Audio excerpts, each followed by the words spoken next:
My name is Bella, and I am the last. The last of the Silver Creek pack. The last to remember the old songs we held under harvest moons. The last to carry the scent of my mother's fur, my father's strength, my brother's laughter in my memory.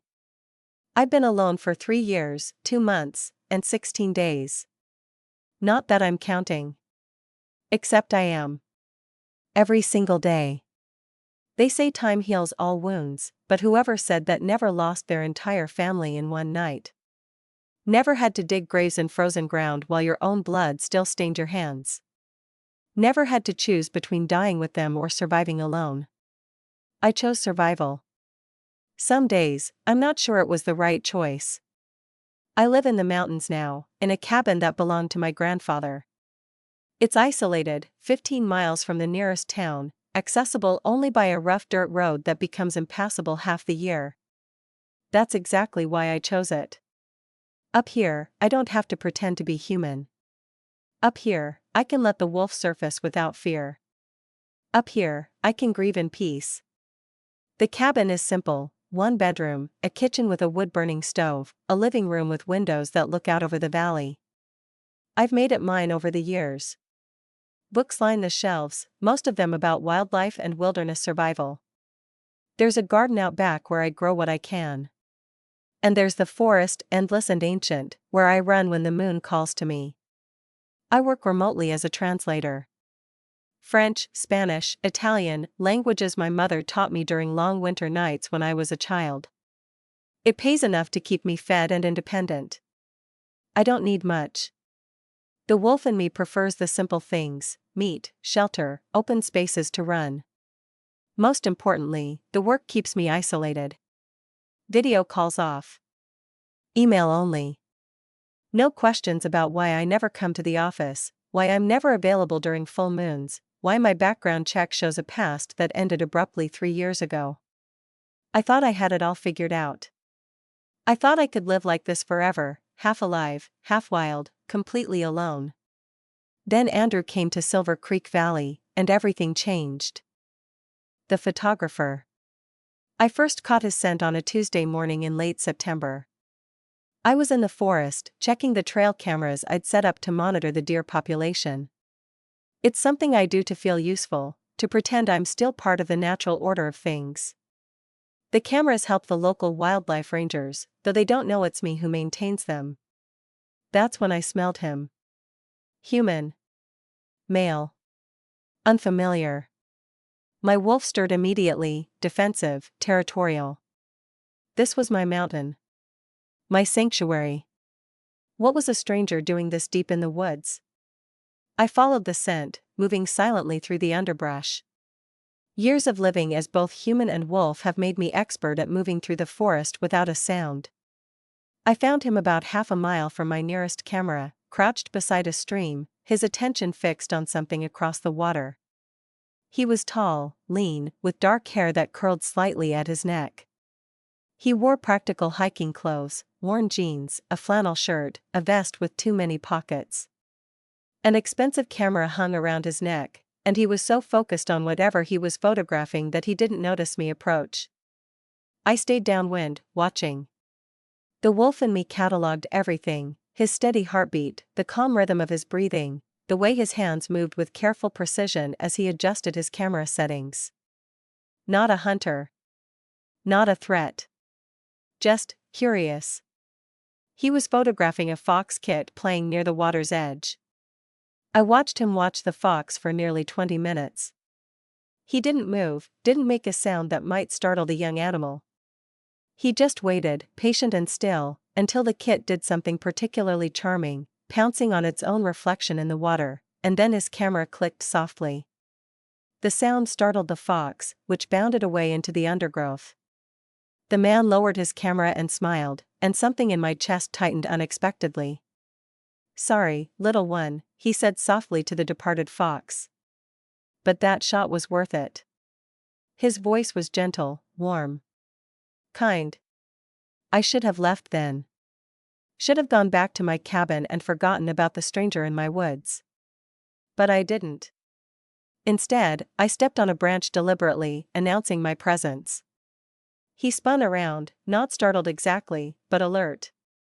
When he saw me, his expression shifted from wariness to friendly interest. "Hi there," he said, staying low, non-threatening. "Sorry, I didn't realize anyone else was out here." "I'm not trespassing, am I?" The ranger said these trails were public. "They are," I said, my voice rough from disuse. I didn't talk to people much anymore. "You're fine." "Good." He stood slowly, extending a hand. "I'm Andrew. Andrew Chen. Wildlife photographer. I'm doing a project on the Cascade ecosystem." I stared at his hand for a moment too long before remembering human customs. I shook it briefly, feeling the warmth of his skin against mine. My wolf whined softly in the back of my mind, confused by the contact. "Bella," I said. "Nice to meet you, Bella. Do you live around here?" I could have lied. Should have lied. But something about his open, honest face made me tell the truth. "Up the mountain. The old Carson cabin." "You live up here year-round?" "That must be incredible. And isolating." "That's the point." He laughed, not offended by my bluntness. "Fair enough. Well, I'm renting a place in town for the next few months. If you ever want company or need anything, I'm at the Cedar Lodge. Room 12. "I won't need anything." "Probably not," he agreed easily. "But the offer stands anyway." He picked up his camera bag, gave me a friendly nod, and headed back down the trail. I watched him go, memorizing the way he moved, confident but not aggressive, aware of his surroundings but not fearful. When he was out of sight, I let out a breath I hadn't realized I'd been holding. The wolf in me was restless for the rest of the day. Encounters. I told myself I wouldn't see him again. The mountain was vast, and I knew how to avoid people. But over the next 2 weeks, I kept running into Andrew. At first, I thought it was coincidence. I'd be checking my trail cameras, and there he'd be, photographing mushrooms growing on a fallen log. I'd be hunting, as a wolf, in the deep hours before dawn, and I'd catch his scent from the night before, where he'd set up a blind to photograph owls. He was everywhere I wanted to be, doing everything I used to love to do. On our 4th encounter, I stopped pretending it was accidental. "Are you following me?" I asked, emerging from the trees where he was setting up a tripod near a beaver dam. He looked up, surprised, then grinned. "I could ask you the same thing. Though in fairness, I was here first this time. This is my territory." The words came out more possessive than I'd intended. "Your territory? Are you part wolf or something?" My heart stopped. For a moment, I couldn't breathe. Had he figured it out? Was he? "I'm kidding," he said quickly, seeing my expression. "Sorry, bad joke. I just meant you seem really connected to this place. Like you're part of it." "I am," I said quietly. "I'm all that's left." He tilted his head, studying me with those dark, perceptive eyes. "Left of what?" I shouldn't have said anything. Shouldn't have opened that door. But loneliness makes you do stupid things, and I'd been lonely for so long. My family used to live here. All through these mountains. Now it's just me. "I'm sorry," he said, and he meant it. I could hear the sincerity in his voice, see it in the softening of his features. "That must be incredibly hard." "It is what it is." "Is it though?" "Just because something is doesn't mean it's easy to bear." I didn't know what to say to that. No one had acknowledged my pain in years. No one had cared enough to ask. "What are you photographing?" I asked, changing the subject. His face lit up. "Beavers. There's a family that's been working on this dam for weeks. I've been documenting their progress." "Want to see?" I should have said no. Should have walked away. But I found myself nodding. Andrew showed me his work, not just the photos from today, but his entire project. Images of bears catching salmon, owls in flight, wolves running through snow. I flinched at the last one. That's from Yellowstone, he explained, not noticing my reaction. Different subspecies from the wolves that used to live here, but still incredible animals. Did you know the Silver Creek pack used to range through this whole valley? They disappeared about 3 years ago. No one knows why. The ecosystem has been struggling without them. Maybe they were hunted, I said, my voice hollow. Maybe. Or maybe something scared them off. There were rumors of illegal hunting, poachers who, he stopped, looking at me. Hey, are you okay? You look pale. I'm fine. I should go. Bella, wait. But I was already walking away, my heart pounding, memories threatening to overwhelm me. The gunshots. The screams. My mother's howl cutting off mid-cry. My father's blood soaking into the earth. My brother. I broke into a run, not caring that it was too fast for a human, not caring that Andrew was calling after me.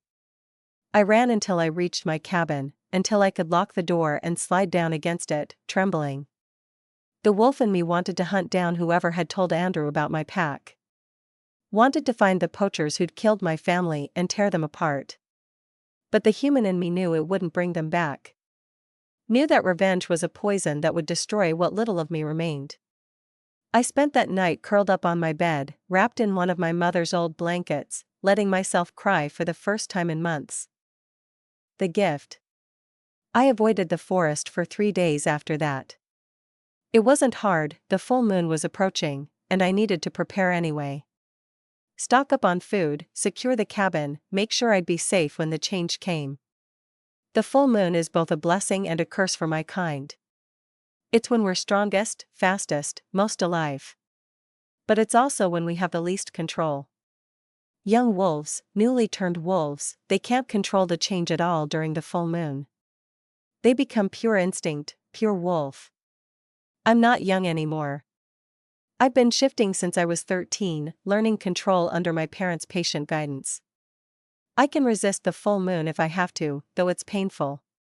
But out here, alone, I don't have to resist. I can let the wolf free without fear. On the 4th day, there was a knock at my door.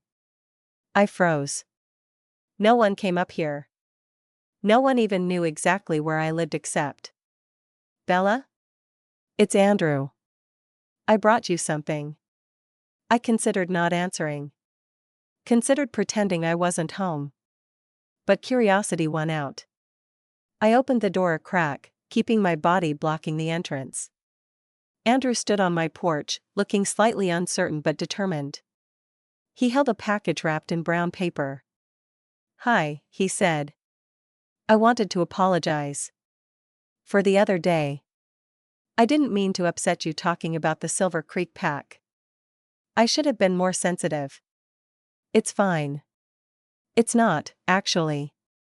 I've been thinking about it, and I realized the timing. The pack disappeared 3 years ago. You said your family used to live in these mountains. I'm guessing those things are connected, and I'm guessing whatever happened was traumatic. So I'm sorry for being careless with your pain. I stared at him, unsure how to respond. He'd figured out more than I wanted him to know, but less than the full truth. Anyway, he continued, I wanted to give you this. As an apology, and as a thank you for sharing your territory with me, even though I know I'm intruding. He held out the package. I took it automatically, feeling the weight of it, the shape of it. You don't have to open it now, he said. But I hope you like it. And I hope I'll see you around, Bella. I've really enjoyed our conversations, however brief they've been. He left before I could respond, heading back down the mountain path with that easy, confident stride. I closed the door and opened the package. Inside was a photograph, professionally printed and mounted. It showed the Silver Creek Valley at sunset, the mountains in the background, the forest in the foreground, and in the clearing. My breath caught. It was me. But not as I'd ever seen myself. I was in the distance, barely more than a silhouette, but Andrew had captured the exact moment I'd paused at the edge of the trees. The light had caught me perfectly, making me look wild and beautiful and free. Like I belonged to the forest. Like I was part of something larger than myself. Beneath the image, he'd written in neat handwriting, "The last guardian of Silver Creek." I sat down hard on my couch, clutching the photograph, and for the second time that week, I cried. But this time, they weren't tears of grief. They were tears of recognition. Of being seen, really seen, for the first time in 3 years. Andrew didn't know what I was. But somehow, he understood who I was. The full moon. The full moon rose on a clear October night. I'd been restless all day, the wolf pacing beneath my skin, eager to run. I'd eaten a large meal, venison I'd hunted the previous week, and secured everything in the cabin. I'd learned the hard way that wolves, even controlled ones, like to knock things over. As the sun set, I stripped off my clothes and stood on my back porch, waiting. The change is easier when you don't fight it, when you welcome it like an old friend. The first shift of bones is always the hardest. My spine elongated, my jaw extended, my hands curved into paws. Fur rippled across my skin, silver gray like my mother's had been, like the creek we'd been named for. The world sharpened, scents became richer, sounds became clearer, the night became bright as day. I dropped to 4 legs and shook out my coat, relishing the feeling of strength, of power, of rightness that came with this form. Then I ran. God, how I ran! Through the forest, across streams, up rocky slopes, through meadows still wet with evening dew. The wolf didn't think about loneliness or grief or lost packs. The wolf only knew the joy of movement, the thrill of the hunt, the beauty of the wild. I caught and killed a rabbit, eating it quickly. Drank from a mountain stream. Marked my territory along the old boundaries my pack used to maintain. For a few hours, I was purely wolf, purely free.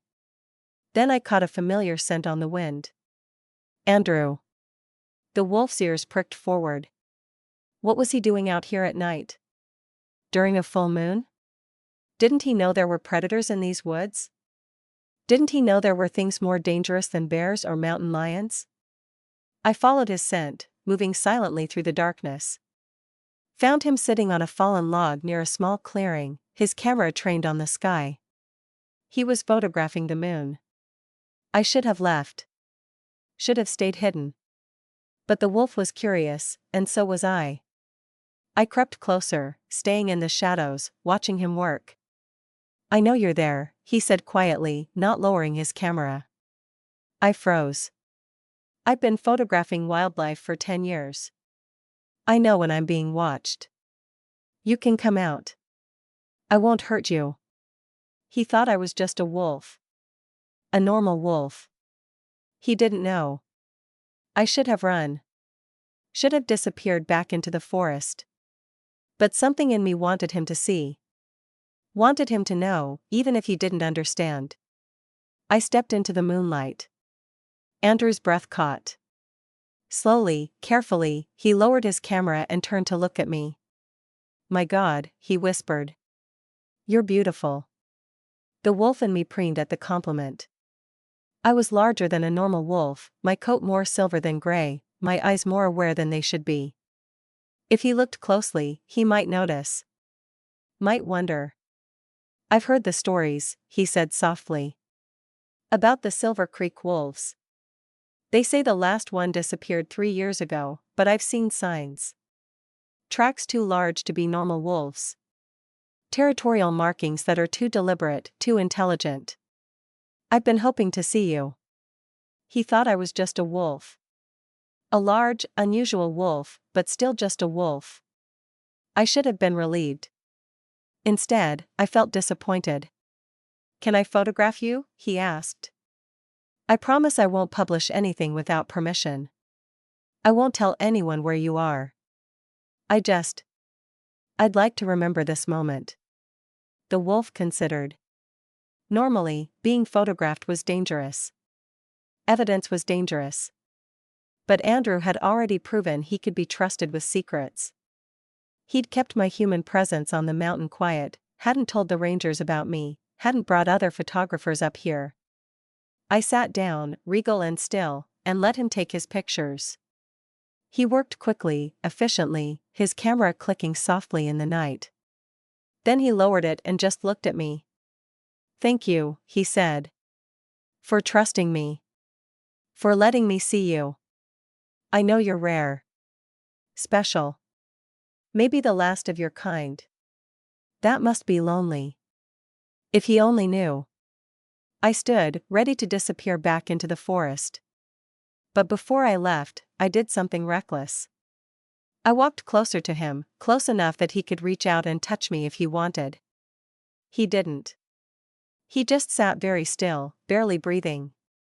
I looked into his eyes, those dark, kind, perceptive eyes, and let him see the intelligence in mine. Let him see that I was more than I appeared to be. Recognition flickered across his face. Not understanding, not yet, but the beginning of a question.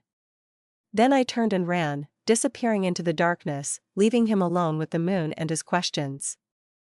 Revelations. I avoided Andrew for the next week.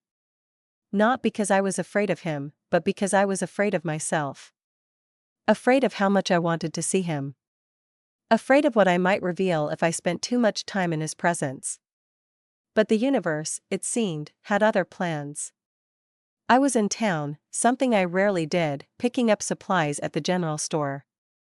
I kept my head down, moving quickly through the aisles, trying to be invisible.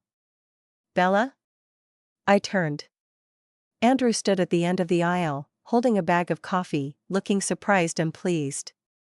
"Hi," he said. "I didn't expect to see you here. I need supplies sometimes." "Right. Of course." He hesitated. "Listen, I know this might be forward, but would you like to get coffee? There's a cafe next door." My treat. Every instinct screamed at me to say no. To maintain my distance, my safety, my isolation. "Okay," I heard myself say. His smile could have lit up the whole store.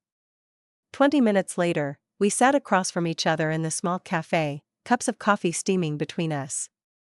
Andrew talked easily about his work, his travels, his passion for conservation. I listened, adding small comments here and there, slowly relaxing. "Can I ask you something?" he said eventually. "You can ask." I might not answer. "Fair enough." He took a breath. The night of the full moon. I saw a wolf in the forest. A silver wolf, larger than normal, with eyes that were too intelligent, too aware. "And I keep thinking about you. About how you said you were all that's left. About how you know these mountains like you were born to them. About how there are stories about the Silver Creek pack, and how they weren't just wolves, they were." "Don't," I said sharply. He stopped, studying my face. "Whatever you think you know, whatever stories you've heard, just don't." "Why not?" "Because some stories are dangerous. Because knowing them puts you at risk. Because I've already lost everyone I loved, and I can't." My voice broke. Andrew reached across the table and gently took my hand.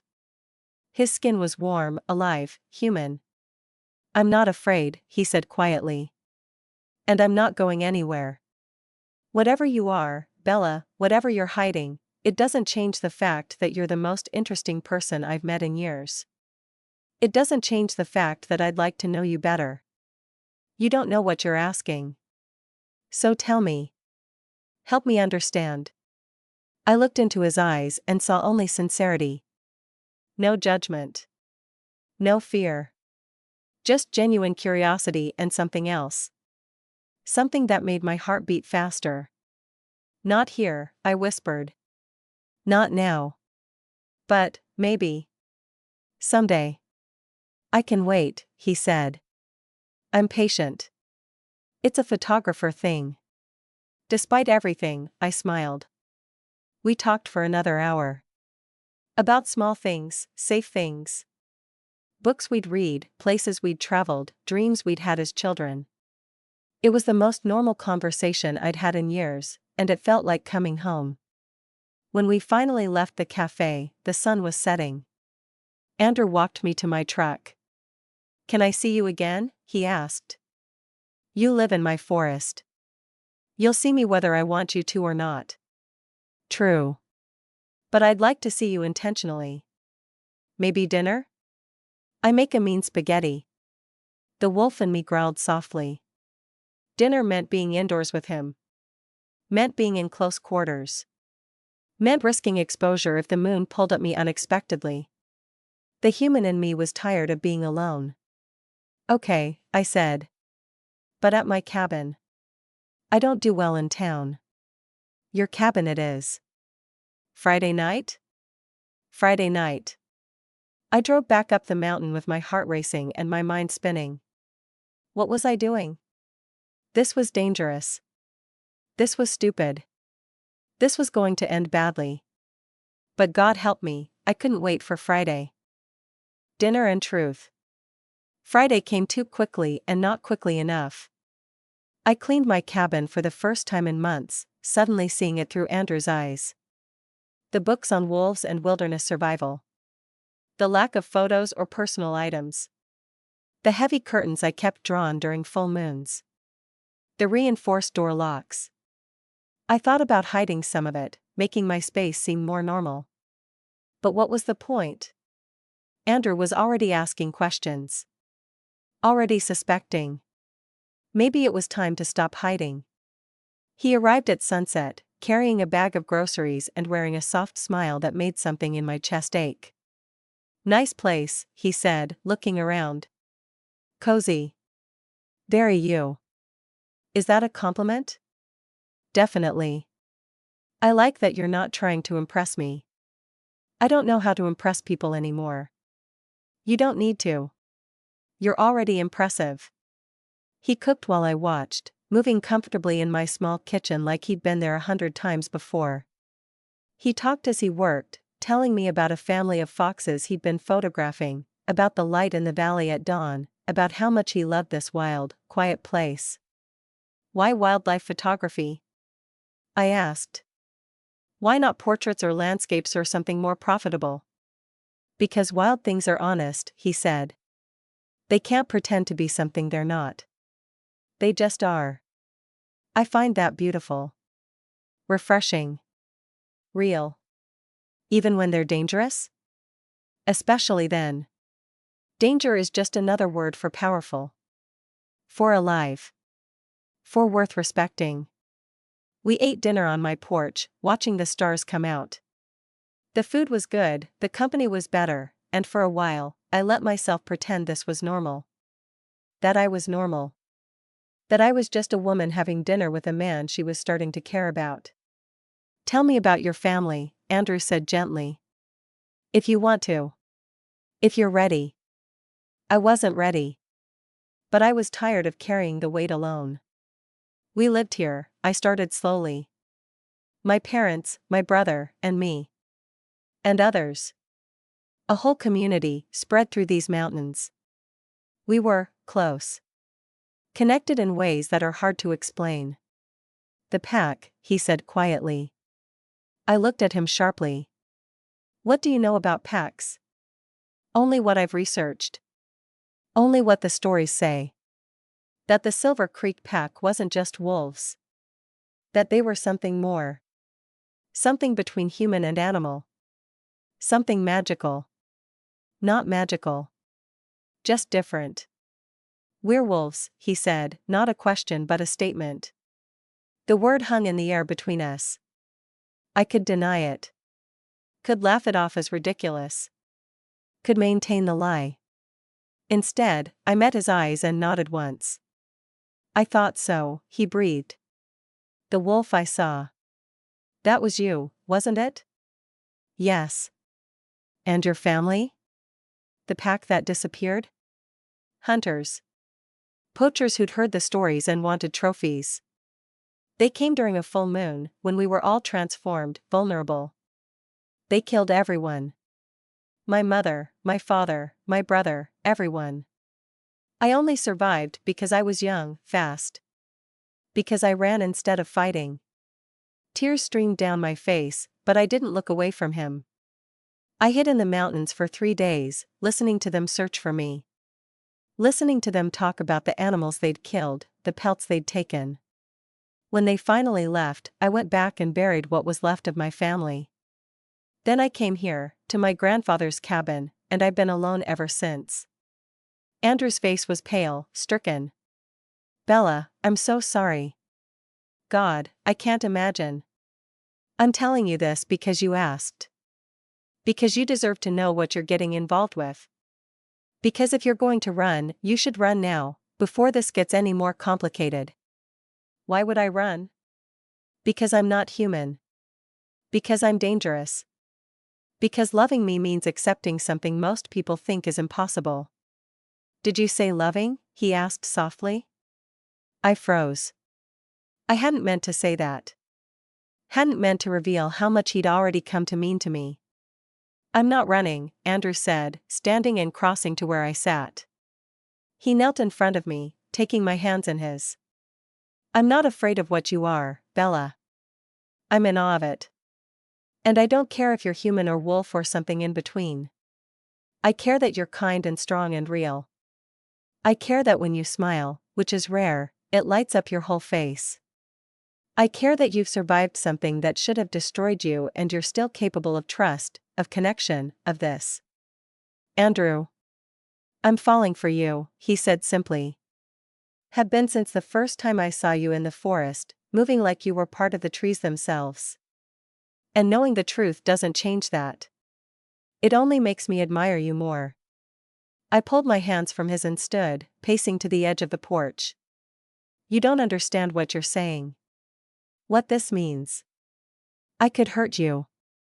During the change, if I lose control, I could. You won't. You can't know that. Yes, I can. Because you've had 3 years to let the wolf take over completely, and you haven't. Because you're still here, still fighting to hold on to your humanity. That takes incredible strength, Bella. Incredible control. I turned to face him. What do you want from me? A chance, he said. A chance to know you, both parts of you. A chance to be part of your life, however that looks. A chance to prove that you don't have to be alone anymore. The wolf in me held with longing. The human in me was terrified. I don't know how to do this, I whispered. Neither do I. But we can figure it out together. He stood and walked to me, stopping just inches away.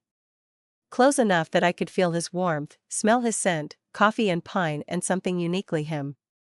Can I hug you? He asked. I nodded, not trusting my voice. He wrapped his arms around me, and I buried my face in his shoulder, breathing him in.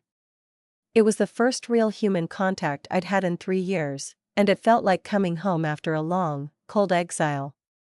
We stood like that for a long time, while the stars wheeled overhead and the forest sang its night songs around us.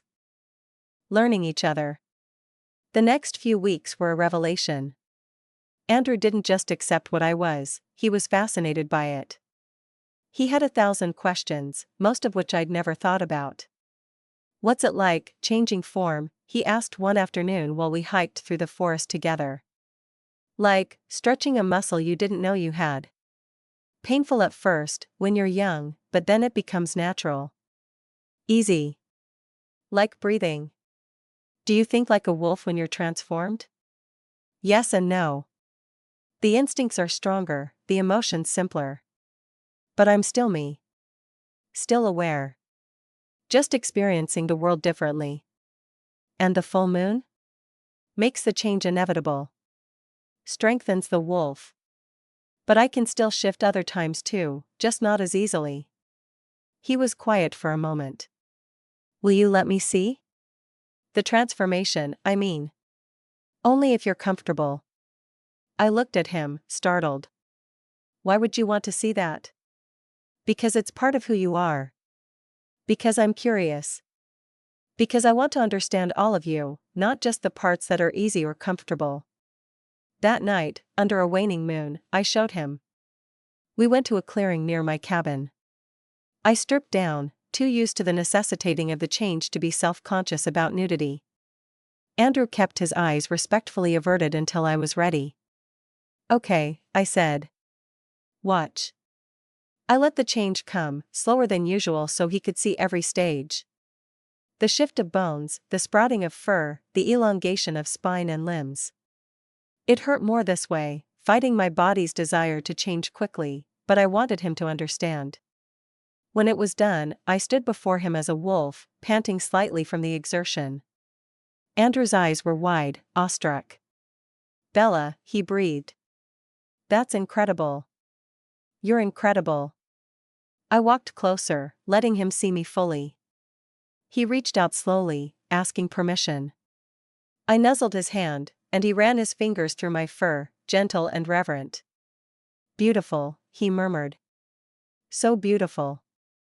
I shifted back, the change quicker this time, familiar. When I was human again, he wrapped his jacket around my shoulders without being asked. "Thank you," he said. "For trusting me with that. Thank you for not running screaming." He laughed. "I don't scare easily." Occupational hazard of photographing grizzly bears. We fell into a rhythm after that. He'd spend his days photographing wildlife, and his evenings with me. Sometimes we'd talk for hours. Sometimes we'd sit in comfortable silence, reading or watching the sunset. Sometimes we'd hike together, and I'd show him secret places only the pack had known, hidden waterfalls, ancient trees, caves that echoed with old songs. He told me about his life. About growing up in California, about losing his father to cancer when he was 20, about dropping out of law school to pursue photography because life was too short to do anything you didn't love. "That's when I started focusing on endangered species," he said. "Things that were disappearing. I wanted to document them before they were gone. To prove they'd existed. To make people care. Like you're doing with me? You're not a project, Bella. You're becoming everything." The words hung between us, heavy with meaning. We hadn't kissed yet. Hadn't crossed that line from friendship to something more. But the tension was there, growing stronger every day. One evening, while we were washing dishes after dinner, our hands touched in the soapy water. We both froze. "Bella," Andrew said softly. I turned to face him. He dried his hands slowly, then reached up to cup my face. "Can I kiss you?" My heart was pounding so hard I was sure he could hear it. "Yes." He leaned in slowly, giving me time to change my mind. But I didn't want to. I'd been alone for so long, afraid for so long. I was tired of fear. His lips met mine, gentle at first, then deeper as I responded. The kiss was everything, want and need and longing and hope. The wolf in me sang with joy. The human in me felt whole for the first time in years. When we finally pulled apart, we were both breathing hard. "Wow," Andrew said. "Yeah. I've wanted to do that for weeks." "Me too." He smiled, that beautiful smile that made my chest ache. "Can we do it again?" "Yes. Please." We kissed again, and again, making up for lost time, for years of loneliness, for all the moments we'd almost had but held back from. That night, Andrew stayed over for the first time. Nothing happened, we just slept, his arms around me, his heartbeat steady against my back. It was the safest I'd felt since the night my pack died. The threat. We had 6 perfect weeks. 6 weeks of learning each other, of growing closer, of building something real. 6 weeks of letting myself believe that maybe, just maybe, I could have this. Could have him. Could have happiness. Then the hunters came back. I smelled them first, on a cold November morning. The same scent I'd smelled 3 years ago, gun oil and cheap cologne and the particular musk of men who enjoyed killing. I was in wolf form, running my usual patrol, when I caught the scent on the wind. Every hair on my body stood up. Every instinct screamed at me to run, to hide, to survive. But I couldn't. Not this time. Because Andrew was out there somewhere, photographing the morning light, unaware of the danger. I ran faster than I'd ever run, following his scent, praying I'd reach him in time. I found him setting up his camera near the ridgeline, the same ridge where my family had died. Where the hunters had laid their trap. 3 men were approaching from the north, rifles ready, moving with the practiced ease of experienced killers. I had seconds to make a decision. Show myself and lead them away, but risk them knowing I was still alive, still here. Or stay hidden and hope they passed Andrew by. But these men didn't pass anything by. They were here to kill, and Andrew was in their path. I burst from the trees, placing myself between Andrew and the approaching hunters.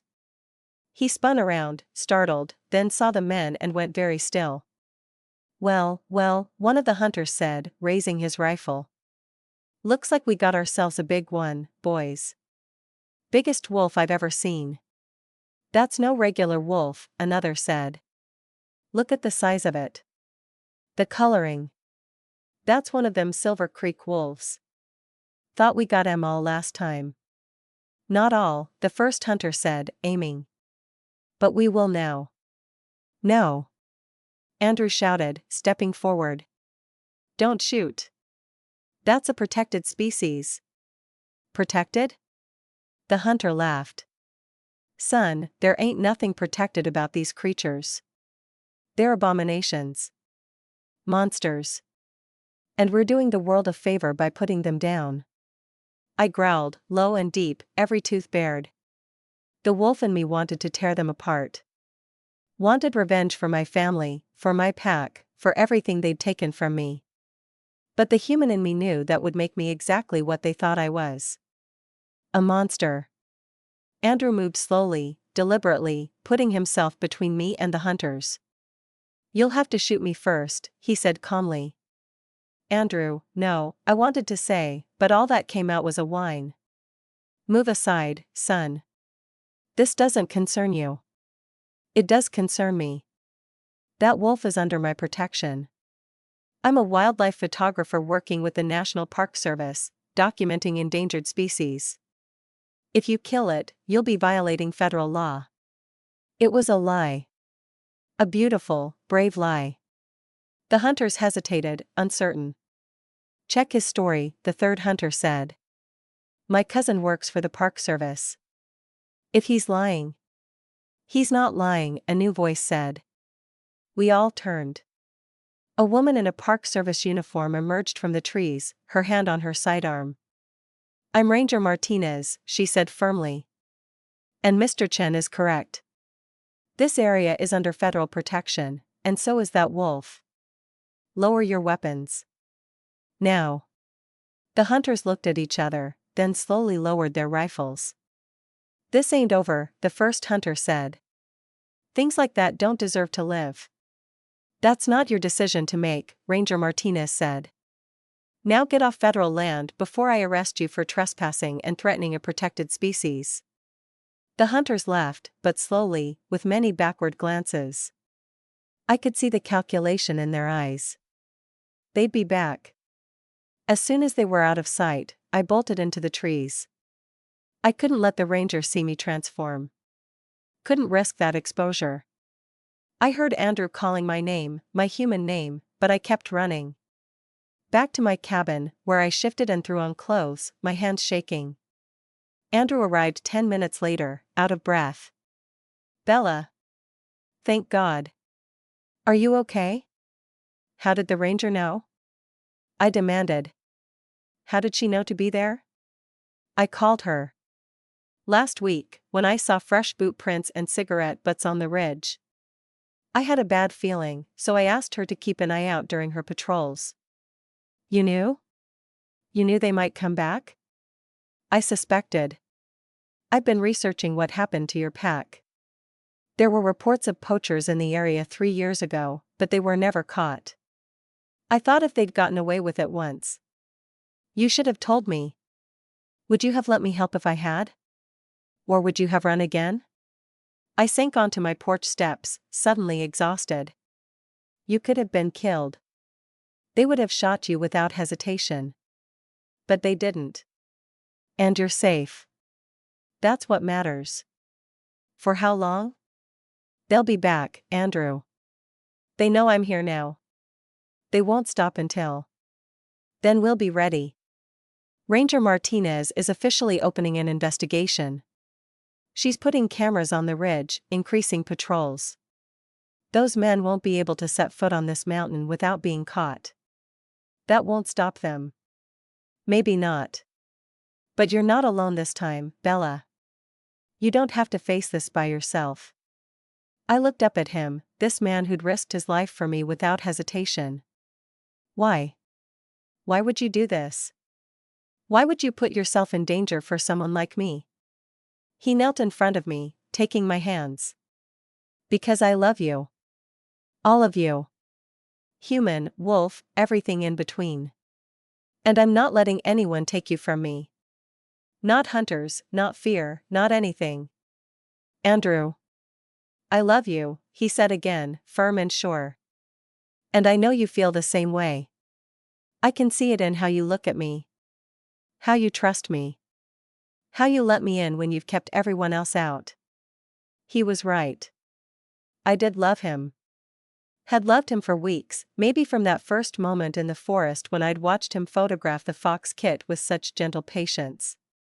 I do, I whispered. I love you. But loving me is dangerous. Good thing I don't scare easily.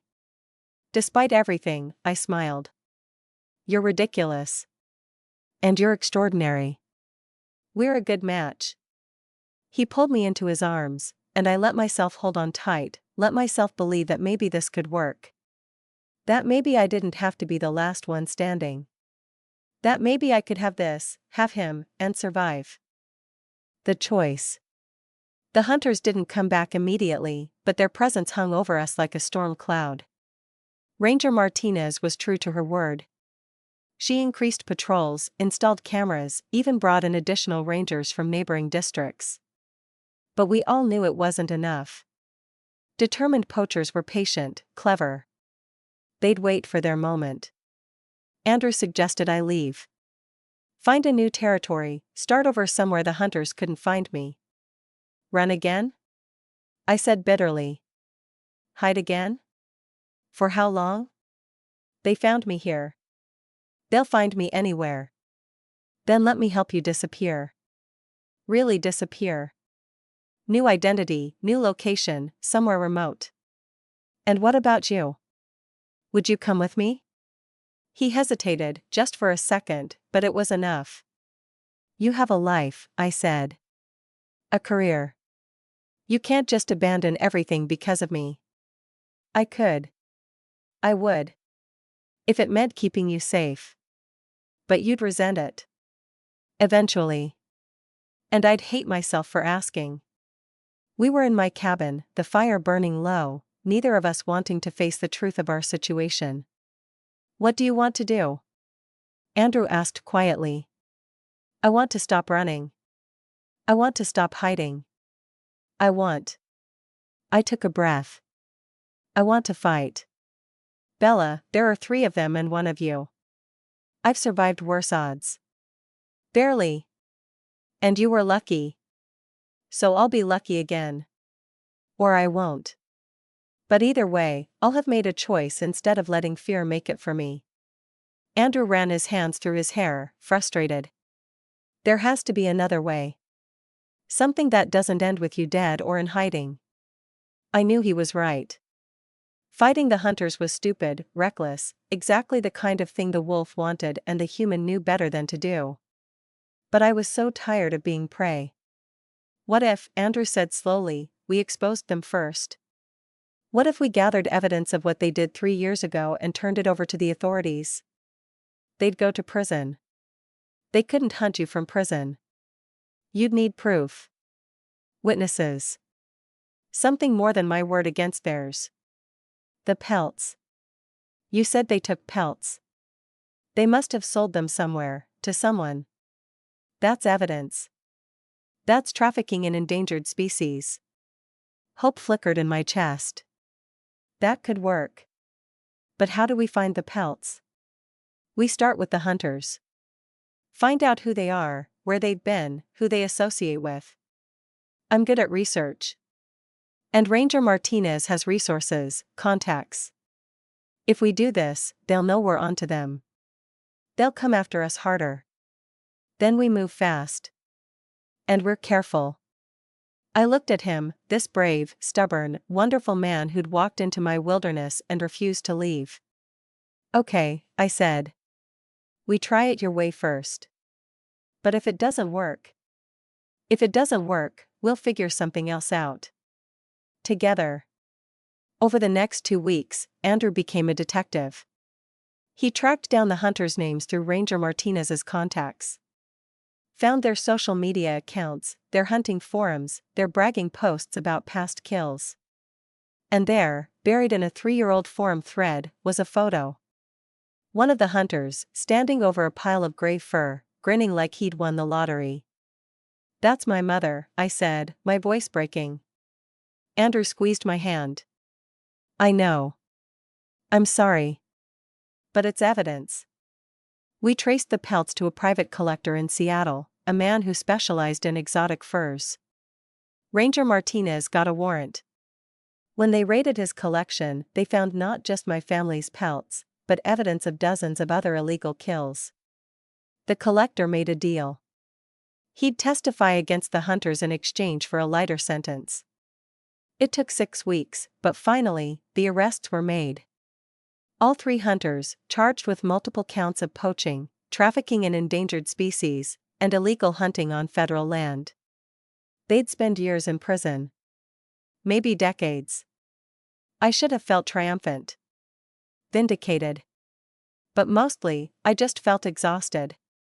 "It's over," Andrew said, pulling me close. "They can't hurt you anymore. There will be others. There are always others. Maybe. But you're not facing them alone. And the more people who know to protect you, the safer you'll be. People don't protect things like me. They fear us. Hunt us. Then we change their minds. We show them that werewolves aren't monsters. That you're not a monster." "How?" He smiled. "Very carefully. And very slowly. Starting with the people who matter. Ranger Martinez knows what you are now. She's known since the day she saved you. And she's been protecting you anyway." "What?" I told her. Had to get her help. She didn't believe me at first, but then I showed her the photos from the full moon. She was shocked, but she didn't turn on you. She wanted to help. I didn't know whether to be angry or relieved. "You had no right." "I had every right. Your pack, Bella." "My pack. And pack protects pack, doesn't it?" My throat tightened. "I'm not pack. I'm the last." "You're not the last anymore. You have me. You have Ranger Martinez. You have a chance to build something new. If you want it." Did I want it? A new pack? A new family? After everything I'd lost, everything I'd survived, did I dare hope for that? "I'm scared," I whispered. "Me too. But being scared doesn't mean being alone. Not anymore." Epilogue. Becoming. Spring came to Silver Creek Valley. The snows melted, the streams ran high and clear, and new life emerged from the long winter. And for the first time in 3 years, I felt like I was part of that renewal. Andrew moved into the cabin officially in March. It was cramped, and we argued about closet space, and sometimes I forgot he was human and couldn't smell the approaching storms or hear the elk moving through the valley. But it was good. It was real. It was ours. Ranger Martinez became a regular visitor. She'd bring pizza and beer, and we'd sit on the porch talking about wildlife management and conservation. She never asked to see me transform, never pushed for details I wasn't ready to share. She just accepted, protected, and became something I hadn't expected, a friend. In May, we had a visitor. A young woman, barely 20, who'd heard stories about the Silver Creek Valley. About a place where unusual wolves were protected. About a woman who might understand. "I was bitten," she said, standing nervously on my porch. 6 months ago. I don't know how to control it. I'm scared I'm going to hurt someone. I didn't know where else to go. I looked at Andrew.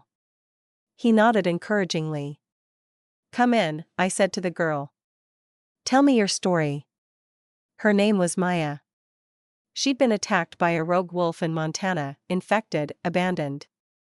She'd been hiding, terrified, alone. Just like I had been. I taught her what my parents taught me. Control. Focus. How to embrace the wolf without letting it consume you. How to shift when you needed to, and how to resist when you didn't. Andrew photographed everything, documenting our lessons with Maya's permission. Not for publication, but for record. For proof that werewolves existed, that we weren't monsters, that we deserved protection. You're building a new pack, he said one night, watching me teach Maya to hunt ethically, to use her wolf senses to track without killing unnecessarily. Maybe, I said. Or maybe just giving back what was given to me. Teaching what I was taught. Your parents would be proud. The words hit me hard. For 3 years, I'd been running from their memory, afraid that remembering would break me.